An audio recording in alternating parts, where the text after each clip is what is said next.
बासमती चावल बेचने वाले एक सेठ की स्टेशन मास्टर से सांठगांठ हो गई। सेठ को आधी कीमत पर बासमती चावल मिलने लगा। सेठ ने सोचा कि इतना पाप हो रहा है तो कुछ धर्म कर्म भी करना चाहिए।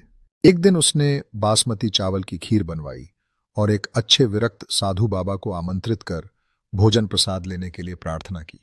और वो साधु बाबा जी भी आ गए। बाबा ने बासमती चावल की खीर भी खाई। दोपहर का समय था। सेठ ने कहा, बाबा जी अभी आराम कीजिए, थोड़ी धूप कम हो जाए फिर पधारिएगा। साधु बाबा ने बात स्वीकार कर ली। सेठ ने था 700 रुपए वाली 10 लाख जितनी रकम की गड्डियां उसी कमरे में रख दी। किसी ने पेमेंट की हुई थी वहीं पर रख दी। साधु बाबा आराम करने लगे। खीर थोड़ी हजम हुई। साधु बाबा के मन में हुआ कि इतनी सारी गड्डियां पड़ी हैं, एक दो उठाकर झोले में रख लूं तो किसको पता चलेगा। फिर मन में आया, मैं साधु हूं, मेरे को क्या जरूरत है इन पैसों की।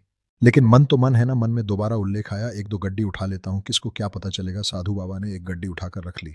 शाम हुई तो सेठ को आशीर्वाद देकर चल पड़े। सेठ दूसरे दिन रुपये गिनने बैठा तो एक गड्डी 10,000 रुपये कम निकली।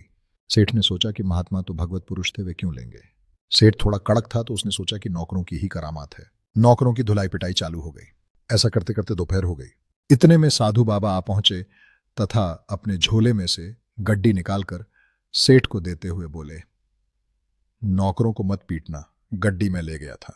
सेठ ने कहा, बाबा जी आप क्यों लेंगे। जब यहां नौकरों से पूछताछ शुरू हुई तब कोई भय के मारे आपको दे गया होगा और आप नौकर को बचाने के उद्देश्य से ही वापस करने आए हैं, क्योंकि साधु तो दयालु होते हैं।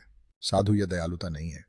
मैं सचमुच में तुम्हारी गड्डी चुरा कर ले गया था। साधु ने कहा, सेठ तुम सच बताओ कि तुम कल खीर किसकी और किस लिए बनाई थी।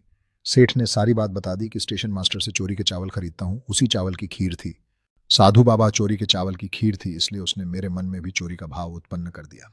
सुबह जब पेट खाली हुआ, तेरी खीर का सफाया हो गया, तब मेरी बुद्धि शुद्ध हुई कि हे कान्हा, ये क्या हो गया। मेरे कारण बेचारे नौकरों पर न जाने क्या बीत रही होगी, इसलिए तेरे पैसे लौटाने आ गया। इसीलिए कहते हैं कि जैसा खाओ अन्न वैसा होवे मन, जैसा पियो पानी वैसी होवे वाणी, जैसी शुद्धि वैसी बुद्धि, जैसे विचार वैसा संसार।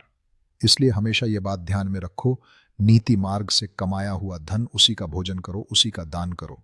सेठ ने सोचा कि आश्चर्य की बात है कि मेरे चोरी के पैसे का भोजन नहीं करना चाहिए। इसके बाद सेठ ने कसम खाई कि मैं सच्चाई के मार्ग पर चलूंगा और अपने सेवादारों के सामने खड़ा होकर सबको सच्ची बातें समझाई। उन्होंने कहा कि अब से हम सब मिलकर ईमानदारी से काम करेंगे। इस बात से उनकी दोस्ती और भी मजबूत हो गई। अब वे सब मिलकर एक परिवार की तरह रहने लगे। साथ में काम करके उन्होंने एक दूसरे का समर्थन किया। सेठ ने अपनी संपत्ति को सही ढंग से खर्च करना सीखा और उन्होंने अपने धन का कुछ हिस्सा जरूरतमंदों की सहायता के लिए दान करना शुरू किया।